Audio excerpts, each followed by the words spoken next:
Bonjour à tous. Eh bien, nous pouvons prendre encore un petit moment pour lire un passage du livre du ciel de Luisa Picaretta. Vraiment, ce passage va dans le même sens que tout ce que nous avons dit précédemment ce matin.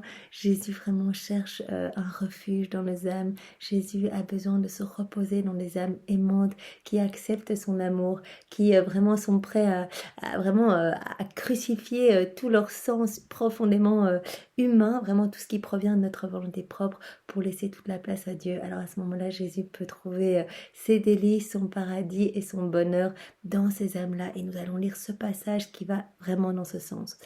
Au nom du Père et du Fils et du Saint-Esprit. Amen.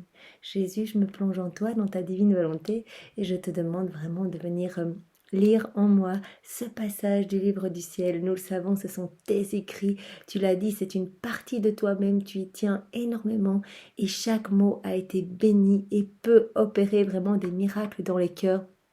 Travaille nos cœurs, Jésus, pour que tes paroles puissent vraiment fructifier et que nous puissions sortir grandis voilà, de cette petite lecture, que nous puissions la laisser germer dans nos âmes et qu'elle porte vraiment du fruit, Seigneur, pour ta gloire, que nous puissions t'aimer chaque jour davantage. Fais grandir notre foi en toi, notre espérance en toi et notre amour pour toi, Jésus.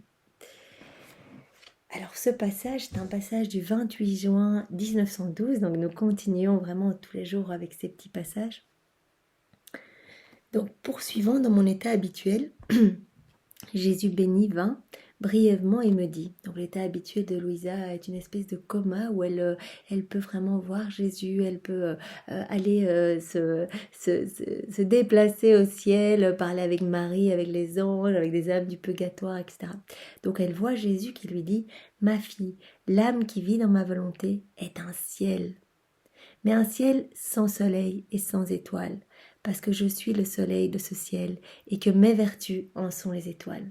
Voyez, vivre dans la divine volonté de Jésus, c'est accepter de se dépouiller de tout ce que nous sommes, vraiment de vider entièrement notre âme voilà, de tout ce que nous connaissons, nos désirs déréglés, nos passions, les choses du monde. On enlève tout, on crucifie notre volonté propre et on laisse toute la place à Jésus qui va vraiment venir faire de notre âme bien, un ciel. Il sera le soleil, il va être le centre de notre âme. Il a dit, je serai le soleil et mes vertus seront les étoiles de cette âme.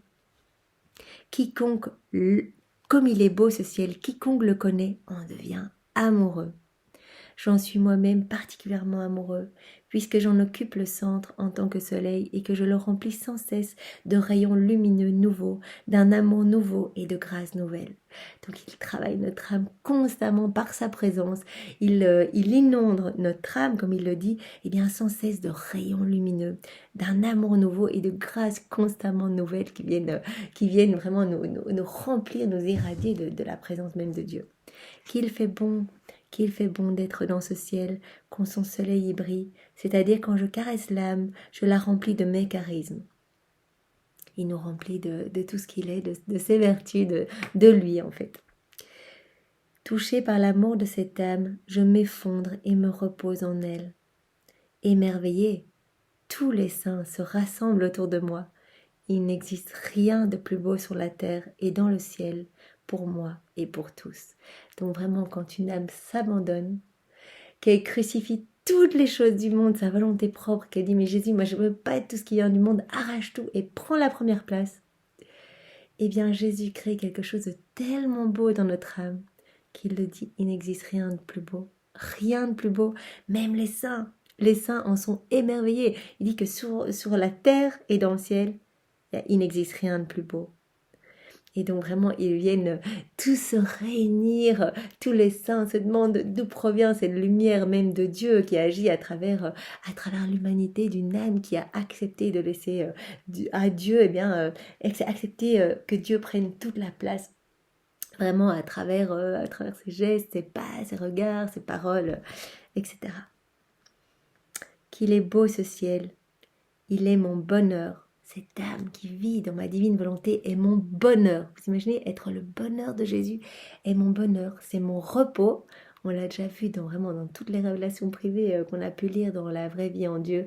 Eh bien, Jésus cherche ce repos, cherche ce refuge, cherche à pouvoir vraiment irradier sa lumière et sa présence dans une âme. Il attend vraiment qu'on lui demande de venir vivre en nous. Ces âmes sont mon bonheur, mon repos et mon paradis.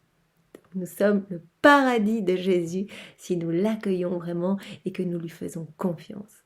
Eh bien, c'est magnifique. Merci Seigneur, vraiment merci pour la grandeur de ton amour. Nous te louons, nous t'adorons, nous te bénissons dans ta divine volonté avec ton propre amour, tes bénédictions, tes louanges, tes adorations. Et nous te remercions au nom de tous avec tes propres remerciements et nous te disons oui ce matin, nous avons foi en toi, nous te donnons tout ce que nous sommes, nous ouvrons grand nos cœurs, viens, agis dans nos âmes, nous voudrions vraiment que tu viennes faire eh bien, ton paradis, ton refuge dans nos cœurs, viens travailler nos âmes et établis-toi en nous vraiment que nos âmes puissent être des tabernacles de consolation pour toi Jésus.